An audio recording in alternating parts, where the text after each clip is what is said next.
It's not just a morning habit. Caffeine may be the silent reason your body feels wired, anxious, and worn out. It starts small, a cup here, a sip there, a little something to lift the fog in the morning, to sharpen the edges of a weary brain, just enough to feel alive again. For many, caffeine is not just a beverage, it's a lifeline.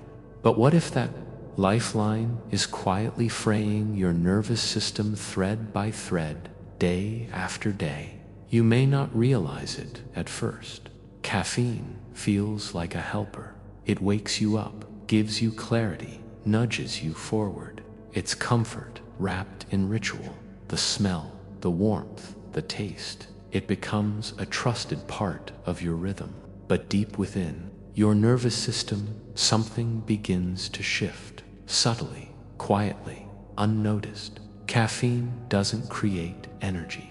It simply masks fatigue, like painting over cracks in a wall without repairing the structure underneath. Your body, in its infinite wisdom, is sending signals of exhaustion, stress, depletion, and caffeine gently silences them. Not permanently, just enough to get you through another hour, another day. But the signals return, louder than before, and so you reach for another cup, again and again. What caffeine stimulates is not your true vitality, it's your stress response. It blocks adenosine, the molecule that tells your brain you're tired, and it pushes your adrenal glands to release cortisol and adrenaline. Buzz? It's your body preparing to fight or flee. Over time, this artificial alertness begins to carry a cost. You might feel more wired, but also more fragile, more focused, yet easily overwhelmed.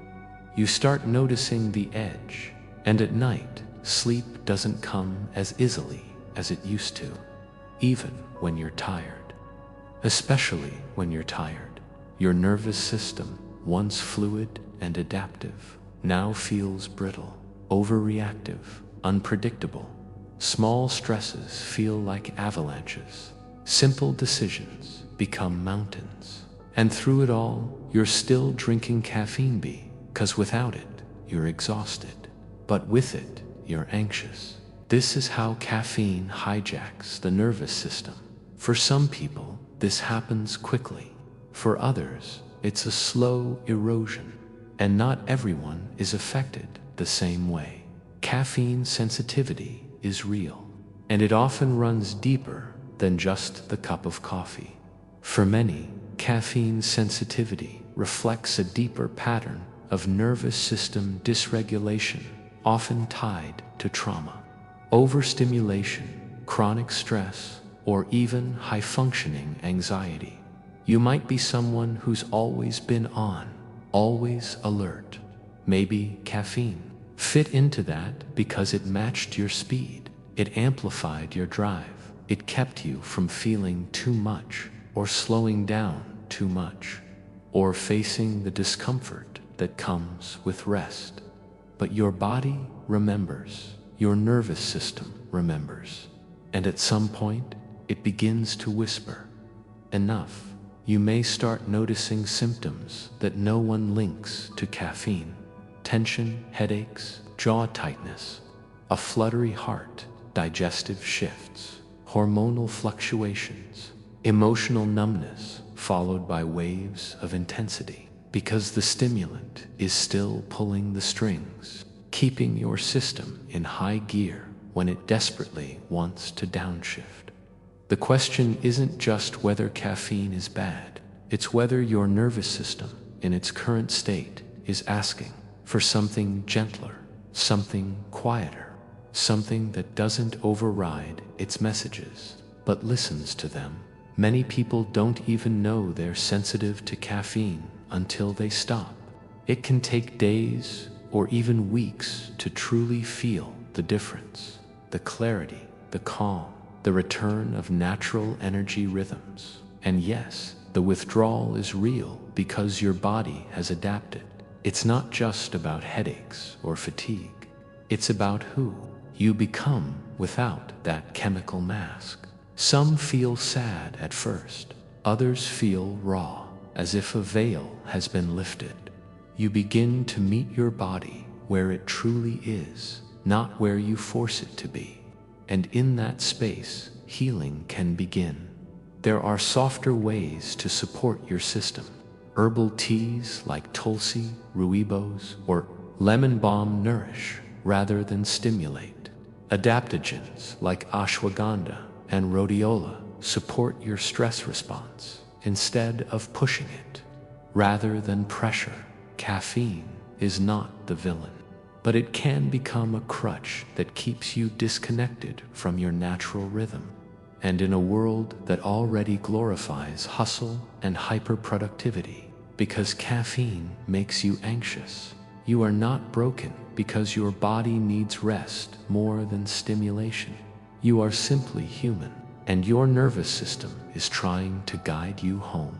It's okay to let go of what no longer supports your balance. It's okay to choose slowness over speed. It's okay to be tired.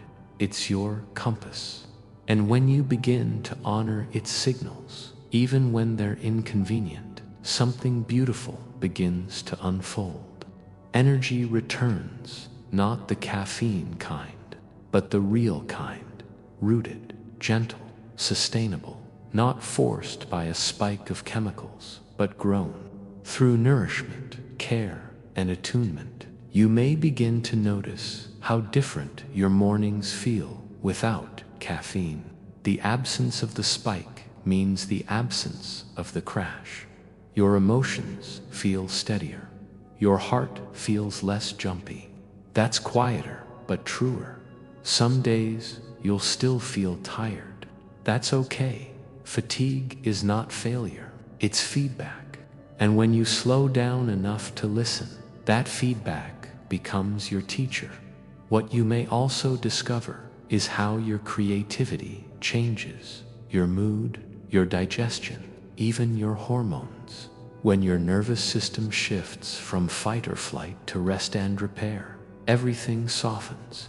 Healing begins, not just physically, but emotionally, spiritually. You might even cry, not because something is wrong, but because something inside you is finally being heard. This journey is not about perfection, it's about awareness. Maybe you still want to enjoy caffeine occasionally. That's okay. But now you're choosing with consciousness, not compulsion. You're no longer ignoring your anxiety, you're understanding its roots. Every nervous system has its story. Yours has been through so much, and the truth is, it doesn't need more stimulation. It needs safety, stillness, kindness. Caffeine is not the problem. Disconnection is. And when you begin to reconnect to your breath, your body, your inner cues, slowly reclaim your rhythm, your energy, your peace. It's a quiet revolution, one cup at a time, one choice at a time. You are allowed to feel differently than others do. You are allowed to need softness, and you are allowed to question the things you've been told are harmless, especially when your body tells you otherwise. This is not about judgment, it's about liberation, because the truth is, your nervous system is not something to override or silence. It is something to protect, to listen to trust. And when you do, your life changes in ways you didn't expect. Not louder, but deeper. Not faster, but fuller. Not fueled by caffeine, but sustained by care.